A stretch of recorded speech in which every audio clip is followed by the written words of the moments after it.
So bringing that forward, though, 2 years later, we're here on the team, and we have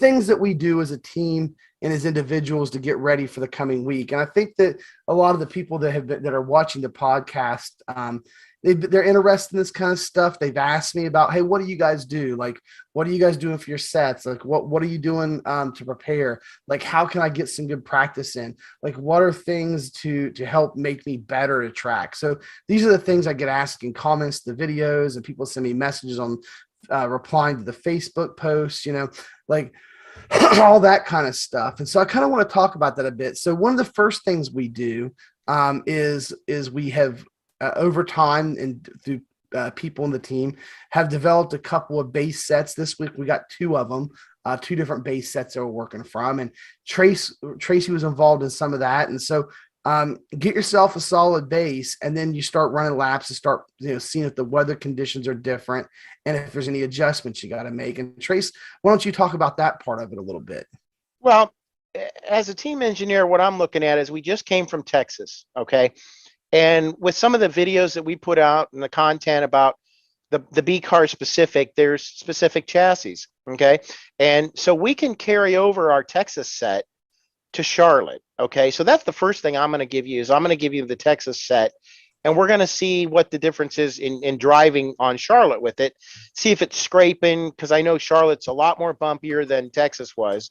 So we may have to change some things there. But if I'm buying a set, that's the first thing I'm going to do. I'm going to take my Texas set, and I'm going to carry it over to Charlotte, and I'm going to run Motec on it. And the great thing about it is this week, there's really no excuse not to deal with Motec, because you have an excellent series and an introduction workbook on that, and explains it very well. And I know we've got a lot of people that have downloaded it and been able to use it successfully. So thankfully it's not too overcomplicated, but that's what I would do. Okay. That's the first thing I would look at.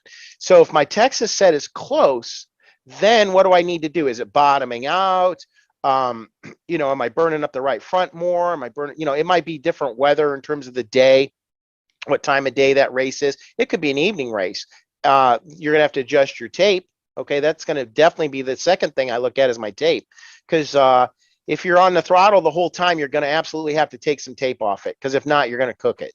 So I would look at the tape, make sure I'm not bottoming out, but everything else should be relatively close. I can't see wholesale changes being made unless it's creature comfort stuff that you like. Okay, but as a novice or somebody that's just, like I said, buying sets, that's where I go with it right there. Then we evaluate it from there. And that's what's going to be nice is our turnaround time for the week shouldn't be really labor intensive. There shouldn't be a lot of time involved. And then once we get you comfortable in the car, then we're going to just have you go run your normal stints, your 20, 25 laps. Let's take a look at the eclectic times, make some changes that you might be interested in, and then check those eclectic times. And I'm going to get into that later in the podcast on breaking down the actual parts of the track, and which I didn't do in the original one. Like I said, this is going to be a little bit of time, but we've had some people show interest, and I figure no better time than this week to explain that, and I'll do that at the end of the podcast. So back to you, Mike. Yeah, absolutely. And the other thing that we do, and some of you guys go and you buy sets, and so here's the problem, and I don't have a problem with buying sets, but and they're fine. I did that forever, and still subscribe or buy sets from places, but my biggest problem that we've always gotten into, and the things we talked about on the podcast before, and I know we've had different guests on, we've talked about this issue. I think we even did a segment with Brandon Roberts, from Lone Star Speed Shop, and the guy who was doing the Assetto Corsa mod stuff. And we had the discussion. Are setup shops good or bad? At the end, I think the conclusion of that discussion is it's not that setup shops are bad or good. It's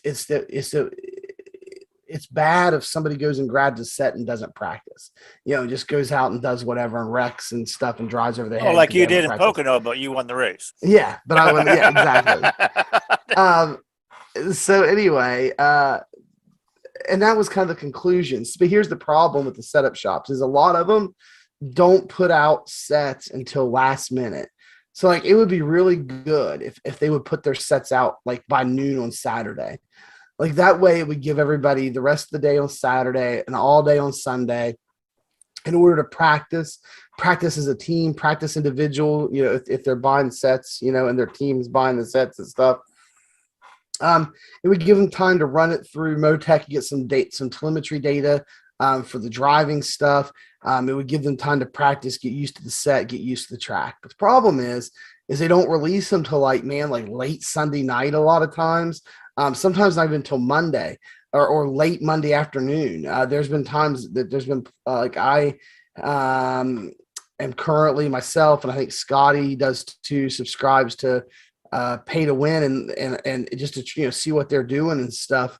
But 99% of the time, I just run our team base setup for each track. But there's times where I've been on Pay to Win and for the B car or whatever, they've got them out this week already. I downloaded them today, but there's been times where for certain cars they don't have them out till Monday sometime. And then I've noticed that with VRS here recently with the B car in particular.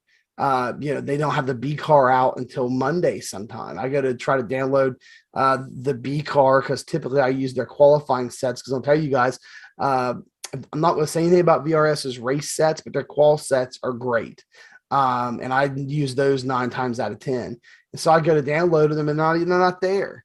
I'm having to fool around for my first race trying to go get it. And so, but you need time practicing your qualifying too to get good qualifying times. And a lot of these tracks like Texas, qualifying really mattered. The difference in speed between the fastest guy and the slowest guy wasn't a whole lot. So where you qualified really mattered. Mike, let me ask you a quick question on that, what you were just talking about with VRS. Now, I don't have a lot of experience with VRS, but didn't they at one point in time, if the setup was close, like we were just talking about between Texas and Charlotte, didn't they used to put out a disclaimer saying, hey, we don't have the set out, but carry your Texas over should be close? I think I remember Keegan Leahy putting something like that out. I don't know if they're on Twitter or where they're at, but I know they're on one of the social medias. And it could be on Discord. There might be VRS's Discord. But I know they used to put those announcements out saying, hey, look, try this set till we get this one out. So I think they realize sometimes they're behind, but a lot of times they're duplicates too, because iRacing hasn't updated and changed too much that I'm aware of. So that could be the reason. Thank God they haven't. Yeah, that just happens with VRS here a few weeks ago.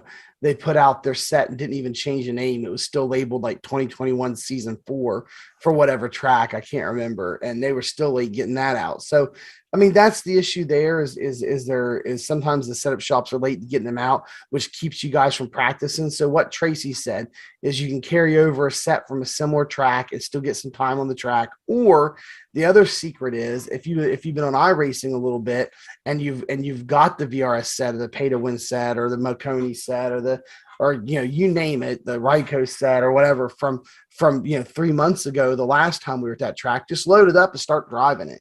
Get some time on the track in your car, and that will help. Hey, I hope you enjoyed this short clip from our Alien Factory podcast. Be sure to check us out every Sunday night at 10 p.m. Eastern time here on our YouTube channel. That is youtube.com/Area 51 Alien Factory. Also, don't forget to hit that subscribe button if you have not subscribed yet. We really appreciate your subscription to the channel. Also, if you really want to help the channel out, the best thing you can do is share this video anywhere you can, on Facebook, on Twitter, Discord, anywhere that you can share the video. We'd appreciate it. That's really going to help our channel out. Also, get down to the bottom and you can check out the description below. There's some promo codes and affiliate links down there and different things down in the description. So don't forget to get on and check that out. And if you would like to get notified anytime that we go live with either our podcast, live streaming races, or when we upload any of our great on-demand content series here on the channel, just hit that bell icon down below and you will get notified anytime that new content comes up on the channel. We appreciate you sticking with us this video. And as always, we will see you in the next one.